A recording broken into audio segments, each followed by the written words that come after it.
After my father died, like directly after he died, like right then, in that January of 1978, is when my my whole life fell apart. There was just a tremendous amount of upheaval and fear, and my mother spiraling out of control with alcohol and prescription medications, and my inability to cope with the loss of my father. And so my mother kept me home from school after my dad died, so I didn't go to school after December the 2nd. And it was almost the end of January. And the school, I guess, had called a couple times and said, what's going on? Is everything okay? Is John all right? And blah, blah, blah. And my mother would just tell them, I'm sorry, but we're in mourning here. The boy needs some time. And so that was fine. But the end of January came, and there was a knock at the door one afternoon. And this is a moment in my life I'll never forget as long as I live. And this little guy came in, he was a very slight little fella. He had long hair and a beard and glasses, and he was wearing like a turtleneck. And he took his boots off in the hallway, and I immediately noticed, and I found out later my mother noticed too, but I noticed immediately, he had these wool socks on, and his feet stank like something died in his shoes. It was just horrendous. And he ended up on our couch in the living room because he'd identified himself as the truant officer. Now, I don't know if some people might not know what a truancy officer is, but I don't even know if there is such a thing anymore. But in those days, there was an officer of the municipality, or actually, probably more accurately, the school board, who, if your child didn't go to school, he would show up at your door asking you why the child wasn't in school. And if you didn't have a good enough answer, well, there could be severe consequences. So my mother was agitated, and this guy wasn't very polite. He introduced himself as Greenberg. I don't remember what his first name was. And instantly one strike against him with my mother because he was Jewish, or he was probably Jewish with that last name. And so he started to talk to my mother about why I wasn't in school and what needed to be done and all this and all. And my mother got quite heated and said, "What? How dare you come in my house after my husband's only been gone for 40 days, and you're in here harassing me about this and that." And she got very heated and was standing over him on the couch. And he, instead of being calm and like consoling her in some way, to I don't know, like a social worker, I think, would never have reacted the way he did. But instead of doing that, he looked up at her from the couch, and I'll never forget it as long as I live. He looked up from the couch and said, "Will you sit down, for Jesus Christ's sake, Jesus woman?" That's what he said to her. Exactly verbatim what he said. And my mother just stopped. She was about 4 feet away from him. And he was on the couch. There was the entrance to the living room was right there, and then there was a chair, and then the other side of the room was the entrance into the kitchen. My mother was sort of standing in front of that chair, and he was on the couch.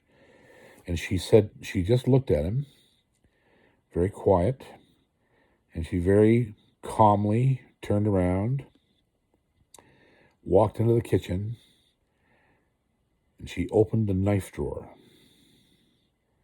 And she pulled out this 8 or 9 inch butcher knife that had a hickory handle, and the very tip of it, was about a 1/4 inch of the tip, was broken off because she had tried to use it to slash somebody's tires again, I think. She walked out in the living room with that knife, and she looked at this guy, and she said, "You get the F out of my house, or I am going to gut you like a fish right where you're sitting." And she was deadly calm, deadly quiet. And I'm telling you what,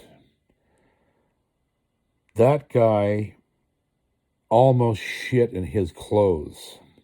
He was up and down the hallway. I think he actually ran out in the snow with one boot on. That's how scared he was. He saw her. That's how terrifying my mother was. This guy was a grown man, and he was in a position of authority. And he was going out the door saying, "Well, I'll be right back. Don't you worry with the police. You can't threaten my life," and blah, blah, blah. So off he went, and sure enough, 15 minutes later, he was back with the London City Police. And they came in the house, and he was standing in the hallway thinking he was going to get vindicated. And my mother, the police officer, said, "Did you pull a knife on this man?" And my mother said, "You're goddamn right I did." And they were looking at her, and they were looking at me. I was standing right there as a little boy. I was 9 years old. Well, actually, I had just turned 9 years old about a few days before this. My birthday is January 23rd. It was right after that. And we hadn't even celebrated my birthday. We didn't bother. It was just, everybody was so depressed and down and ruined. And they're looking at me, and they're looking at her, and she said, "You're goddamn right I did." And the policeman went, "Well, Mrs. Cormier, you really can't do that." And then I spoke up, and I said, "But he cursed at my mother." And the police just stopped up short and said, "What?" And I repeated what he had said to her. And it just got really quiet in the room, and he was down the end of the hall flapping his mouth about arresting her and all this stuff. And the next thing you know, he was quiet. And the policeman looked up the hall at him and said, "Did you say that to this woman?" And he said, yeah, I might have said something like that. And the police just looked at him and said, you can't treat people like that at this time in their life. These people are in mourning, and I want you to leave the house, and we'll talk to Mrs. Cormier." So they threw him out, and they stayed with my mother for a few minutes, and they didn't like this guy. He was an asshole. He was an arsehole. He was doing his job, but he was an arsehole. And they stayed with my mother for a minute, and they said, "Well, Mrs. Cormier, we understand why you did what you did, but it's probably not a good idea to do something like that again, because like in those days, you couldn't get in much trouble for threatening somebody's life. There was no such thing as uttering death threats in those days. But they said you shouldn't threaten somebody, even though he was in your home and he mistreated you and whatever. Try not to do something like this again, right?" And my mother was like, "Well, I would have never." She said, it's not like I'm leaving the house looking for people to threaten with a knife. This guy came into my home and disrespected me." And they were like, "Yeah, we understand. Everything's cool. We're very sorry for your loss. You keep the boy home as long as you think is necessary." So they left. That was the end of it, so we thought. My mother at that point decided to send me back to school because she was adamant that all her kids get an education, and I was no different. And so she sent me back. But a problem started occurring. It was at that time that I lost my smile. I was already not smiling in school because I was getting picked on daily by everybody. And school was not a pleasant place for me except with my teachers.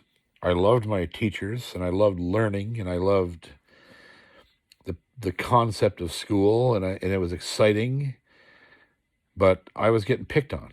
It was incessant. And then so now I'm back in school with my father dead, and I'm literally just walking around stone-faced for two reasons. To try to, I wasn't very big, and so I was literally in my mind, I thought, if I look mean, these arseholes won't pick on me. I'll try to look as tough as I can look. And then the other thing, obviously, that was at play is that I just didn't feel like smiling. I had nothing to smile about. So what ended up happening at that point was, probably because Greenberg asked that it be done, I started getting hauled into the office every other day by these, I guess what they would have been at that time were their guidance counselors, I guess, but they were, I don't know what they were. That they got me into the office. They were taking me into the office every 2 or 3 days, going, so we're worried about you. Like, why don't you smile? Like, why do you look so? And I told them, I don't feel like smiling. I got nothing to smile about. You know, I'm a 9-year-old kid, right? And got no dad, no money. I'm getting beat daily by the other arseholes in the school, and the teachers wouldn't do anything about it. And I just told them, I was very mature for my age, and I just looked at them. I said, what would I have to smile about? Like, what are you talking about? Why don't I smile? What does smiling have to do with anything with my education? And they didn't take that too well.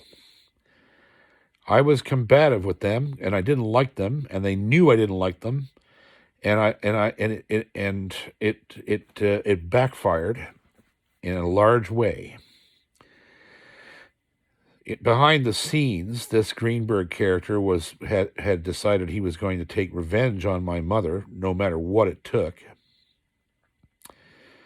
So he filed a suit against us with the county to have me removed from my mother's care.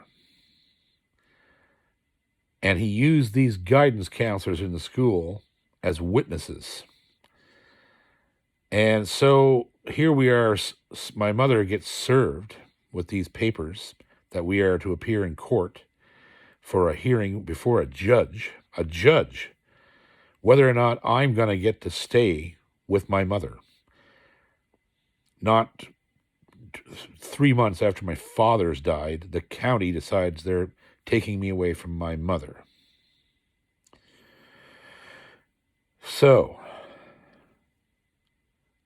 the time in between the service of that document and the hearing was, frankly, quite cloudy in my memory because I've blocked most of it out. It was so unpleasant. My mother went on a rampage. And when I say a rampage, I meant she would get on the phone for 7 hours, calling people and cursing and swearing at people and losing her mind. But what they were doing to us was wrong. It's absolutely wrong, horrible. I don't know who those people were, if they're still living today, but screw them. That is the worst thing I have ever seen authority do? How could you do that? A 9-year-old kid loses his father, and then 2 months later you're trying to take him away from his mother. I was well cared for. My mother might have been insane, but I never went hungry. I never went undressed. My mother never, for all the times that she threatened to kill me, that woman never laid a hand on me one time. Not once. I know that's amazing, but it's true. She beat the other boys, apparently, beat them half to death, but she never laid a hand on me. She spanked my bottom when I was a little kid, but she never, beat me. That never happened. So, anyhow, the court date comes. And a surprising thing happened. My father's doctor showed up as a witness for us, the presiding physician. The principal of the school showed up as a witness for us. My teacher showed up as a witness for us. Some of the neighbors showed up. And this arsehole, Greenberg, there with his 2 cohorts from the school, tried to pass this giant lie off to the judge that I was psychotic. My mother was making me that way, and I was unhappy, and I antisocial, and blah blah blah blah. And some of that's true. I am to this day antisocial to a certain extent, but I wonder why, right? When you're exposed to this type of cruelty by other human beings, and this kind of loss in your life, it affects you. And it affects you I lost all my trust in the human race in those 3 months. I did. I didn't trust anybody after that. I just didn't. I thought that school should be a safe place. I thought the world would probably take it a little easy on me for a little bit because I had just lost my dad. None of those things happened. Instead, they all attacked us. So at the end of it, after my principal and my teachers and the doctor got up on the stand, even I was asked to testify, and it was a really interesting moment. After everybody had said their piece, it took quite a while. The hearing took over an hour. The judge looked down at me and said, "Where do you want to live, son? What are your thoughts?" And I said, "I want to live with my mother. It's where I belong, as my family."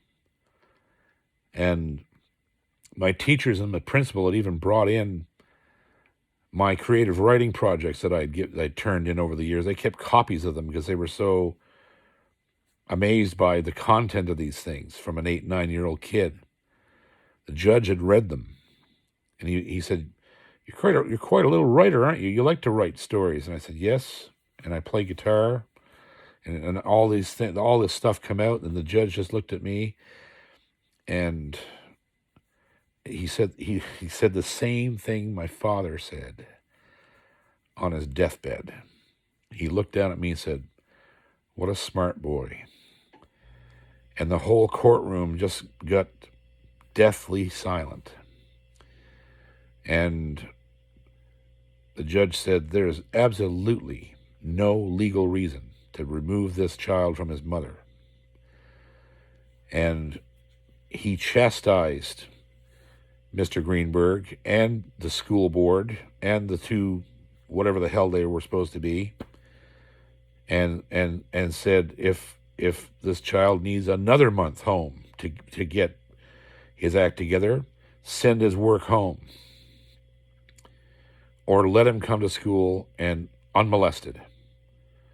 He'll deal with this the way he has to deal with it, and I'm sure he's not causing anybody trouble, which I hadn't, and my mother hadn't either. This all was dumped in our laps by other people.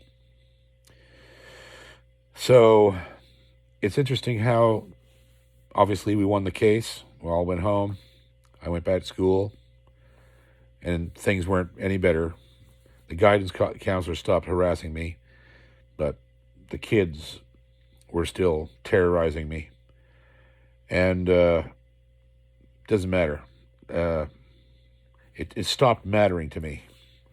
It was just like it became a part of my life, and I accepted it. It was like, whatever, I don't care anymore. I wanted to get my education and get my grade 12. I don't have to deal with this anymore. This is pretty adult state of mind to be in at the age of 9 years old. That's exactly where I was. I was like, in 7 more years, none of this is going to matter. I'll do this for 7 more years, and then I'm out of school. 16, I'm out. So,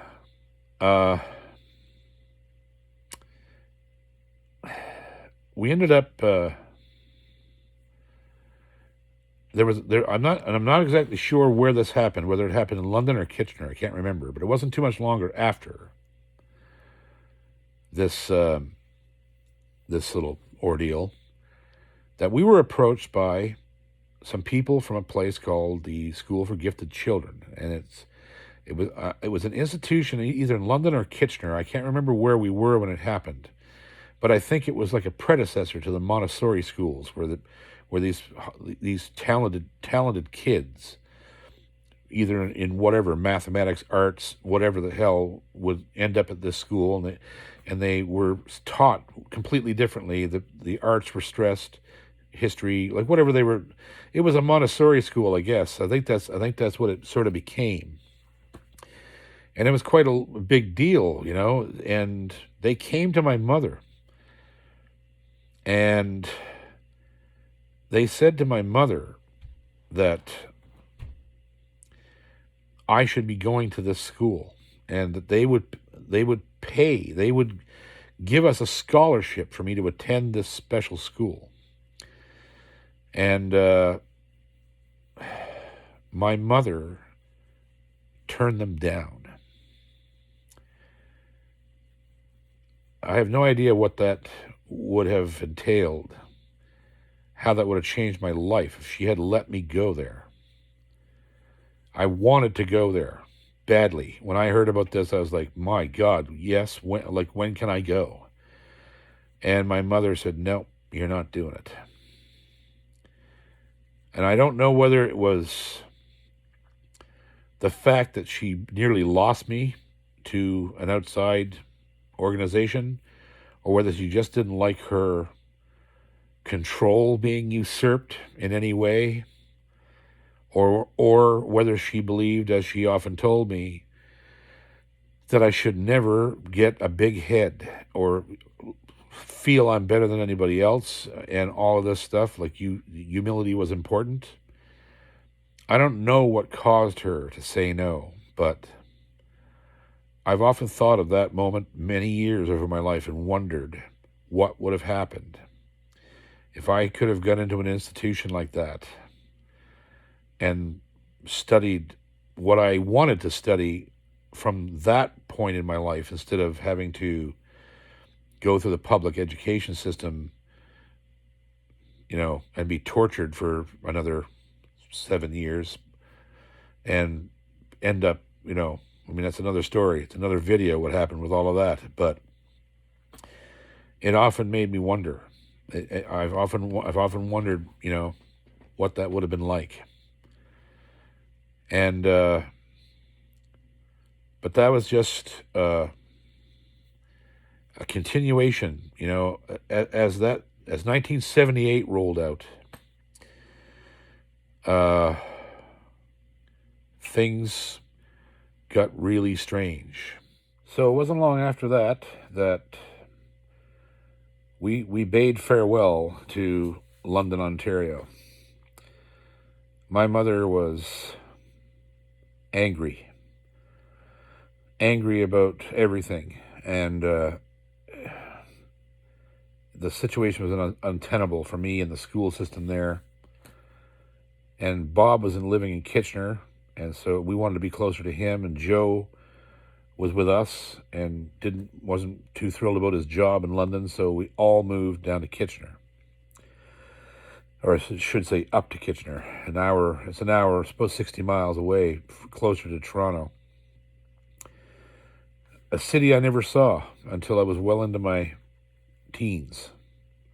I think I was 19 or 20 years old before I ever seen Toronto. Never saw it, never went there, and lived the first, the first 12 years of my life right beside it. But so we moved to Kitchener, and a whole bunch of really weird things happened in Kitchener when I was 9 years old. That would start to alter even my own perception of what my future was going to be like. There was an event in Kitchener called the Central Ontario Exhibition, the COE, and it was every summer there was a fair, and I loved going there. I went there 78, 79, 1980, 3 years in a row I went to that thing. And I believe it was 1979. I could be wrong about that. It might have been in 78. I doubt it, though. I think it was 79. So I would have been 10 years old. And they took me to the COE, my mom and Joe, to this. They had a talent show on there. It was called they called it the Bong Show. It was a play on the Gong Show. There was 3 celebrity judges, and they had the big bong behind the table, and they were bonging people that sucked, right? So anyhow, I went down there with Joe. Joe, who doesn't work well sober, too shy and too reserved, to get up on stage. Maybe in those days, I don't know, but he overdrank at the beer tent. He was entered in the contest too, and he got up on stage and sang House of the Rising Sun, which he really did a great job of, but he wasn't quite all there. He had too much to drink, and they bonged him. I felt really bad about that. And but I got up, and one of the celebrity judges of all people, couldn't believe this myself, as I watched him on television all the time, was none other than Gordy Tapp from Hee Haw. That Gordy Tapp. He was one of the celebrity judges. So I got up, and I had been, a huge fan of this Glenn Campbell album called The Astounding 12-String Guitar of Glenn Campbell. And I had learned this tune called Lonesome 12. And I was so small, I couldn't reach the microphone, and I wanted to sit down to play. So Gordy Tapp saw me. He'd never heard me play before. I was just a little kid. I was just a little spindly, tiny 10-year-old kid with a pretty bad guitar. I got on the chair, and the stagehands were trying to get the mic down to my guitar, and he couldn't do it. So Gordy Tapp gets up from the table and comes over, grabs the microphone, and he kneels down in front of me, right in front of me. He holds the mic in front of the sound hole, and he goes, "You go ahead, son, pick it." And so I played my piece, and I was on fire. For a 10-year-old kid, and I wasn't afraid. I didn't have any nerves. I just sort of shut everybody out, and I watched my colors go by, and I looked down at this mic, and it had a big yellow wind sock on it, like a yellow, the wind that we call them nose bags, which are just like a pop filter that you go over the end of a microphone. It was yellow, and that was a happy color for me, a happy music color for me. And I was looking at that, and I was looking at him, and I was playing this thing. And Gordy Tapp just laughed and laughed and laughed through my whole performance, and shaking his head. And he couldn't believe what he was seeing. And when I was done, I got a standing ovation from the audience, the other 2 judges, and Gordy Tapp stood up and said, "Well, boys, I never seen nothing like that in my life." And he sat back, and I went off the stage, and sure enough, I won. I won the contest, and there was several other guitar players in this thing who were really good guitar players. Like one of them was a jazz guy, and there was some really pretty heavy talent at this thing for $100 prize. But it was exposure in those days. $100 was a lot of money in 1978, 79 for just to win an exhibition contest. But there was 1,000 people in the audience, and I won the $100, and I came out on stage, and Gordy Tapp put the $100 bill in my hand and shook my hand, and he patted me on the head, and he said, "You're some guitar picker, son." And that was the beginning. That was the first money I ever earned playing the guitar. And meanwhile, my mother missed the whole thing. She was drunk in the beer tent. But Joe saw it. He was there with me. And he looks at me after the contest and goes, "I sacrificed myself for you." He said, "Yeah, I got drunk. I wanted you to win, so I got drunk." Joe, I loved that man. And but yeah, so I was some happy, Jesus, $100, for going up there and playing one number, and someone I looked at as a hero, a guy I watched on TV every Friday night on Hee Haw, held the microphone for me. It was really cool. And boy, I've been thinking hard about how to actually play this number, for this particular episode of the show. And it's going to be tough remembering and trying to play what I played when I was 10. I was a different player then, and I was also, I think, a better player in some ways. So it's been a real interesting exercise to do this particular episode of Life in Music, and a challenge, a welcome challenge for me to go back and play the things I did when I was a little boy. It's been an eye-opener. But thanks to Gordy Tapp and thanks to Joe for making sure I entered the contest and then sacrificing himself. I love you, Joe.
shit I was good when I was 10.